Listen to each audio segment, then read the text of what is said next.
Watermelon. Man's favorite fruit? Definitely. But man's best friend? In A Man and His Watermelon by Jackie Vernon, we hear the trials and tribulations of a man and his new companion. I was discovered by Dean Rusk. You see, I was selling watermelons out the back of my pick-em-up truck on the side of the highway. Only it wasn't a highway. It was a dirt road. And not to boast or brag or toot my own horn, but back in those days, I kind of had a beautiful tenor voice. And I used to sing out my wares so that people could be more aware of them.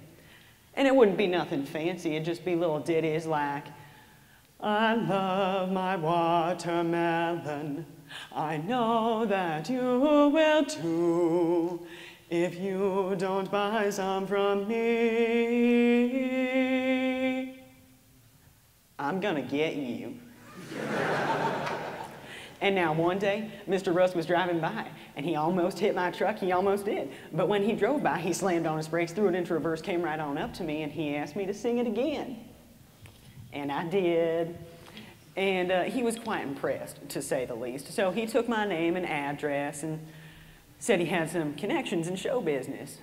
But he also bought this watermelon. It was large, freakishly so. We didn't think we were gonna sell it. We used to sit on it, carve out some tic-tac-toe games. This one's a cat. And so I asked him, Mr. Rusk, what do you plan on doing with such a voluminous watermelon? Are you having a party?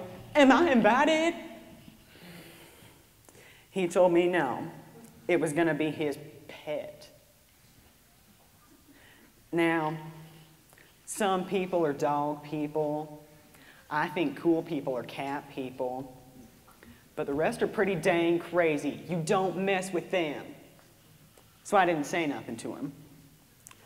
But I did make it into show business myself eventually, working small nightclubs.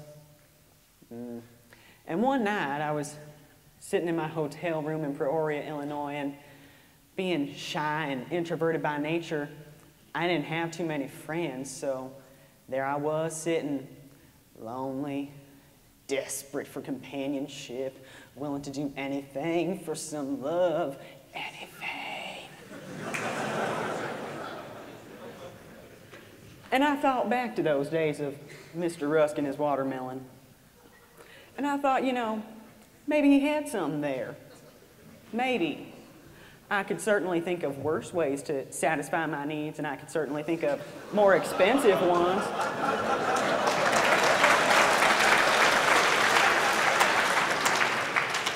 So I went out into Peoria, the big city, and I found a nice little fruit stand all right up here, and there they were, watermelons lined up in a pile, nice and neat. Made me think of the hometown and the pick-em-up. And you know, I was trying to get this cosmic connection with one, but I don't know, like, well, you might as well play basketball with this one. And I have no clue what this is, but it is not a watermelon. And I was just about to give up, I really was, when out of the corner of my eye, one of them winked at me. And I went right on up to it. And there it was, the most beautiful watermelon I'd ever seen. And as I took it back to my hotel room, I felt a little silly. But I thought, you know, if it doesn't work out, I could always eat it.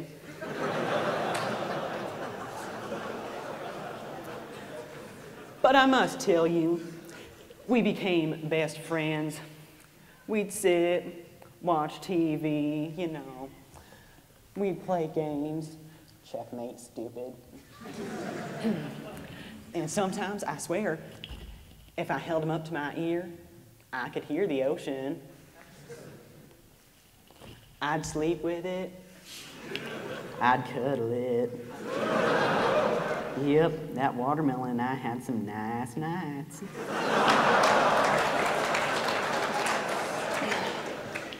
And I tell you, one night, I brought my watermelon as a surprise. I came home with a rhinestone leash and a collar. We were going to go for our first walk. Only at first I couldn't find the neck. But I improvised with a few knots here and a few knots there and Boy Scout stuff, I don't know. And you know, there we were, ready for our first walk. And oh, that night, it was a beautiful night. The moon was shining down, the street lamps were bright. I was at peace with the world. And I guess I was in just such a tranquil state of mind that I wasn't paying attention to where I was going. I wandered into the ghettos of Peoria, Illinois. The moon clouded up, the street lamps dimmed, and from this direction, I heard rustling. Oh, I became scared. And then from the middle of nowhere, a madman jumped out of an alleyway, and he shot my watermelon. Ugh, it was horrible. Have you ever heard a watermelon scream? Oh, I just couldn't recover. I was beside myself. I ran to the nearest phone booth I could find, and I was flipping through yellow pages like, man, just flip it. And there it was, like a sign from God. Watermelon repairman. Only one in the book. In fact, the ad said it was the only one in the world. And I thought to myself, Peoria, way to go. So I dialed this man up and I said, please, sir, my watermelon's been hit. You got to do something. And he asked me if this watermelon had insurance. I told him, no, you fool. Who would insure a watermelon? I'm in show business. I got money. Don't you worry about nothing. And he told me to come on over, minus the fact that being in show business, I really don't have that much money. He can find that out later. But I took my watermelon to him, and I said, please, sir, do what you can. I don't know what to do, and I can't live without him. And he said to me, well, this watermelon, I'm not sure what I can do with it. It's lost a lot of water. You've got to be careful with these things. They don't grow on trees. And I said, what a filthy joke to make at a time like this. Just please, sir, do what you can. And he took him back to his workshop. Oh, it might have been minutes, it might have been hours. It seemed like days, weeks, months. Sitting there, going out of my mind. And he came back. And he was picking his teeth.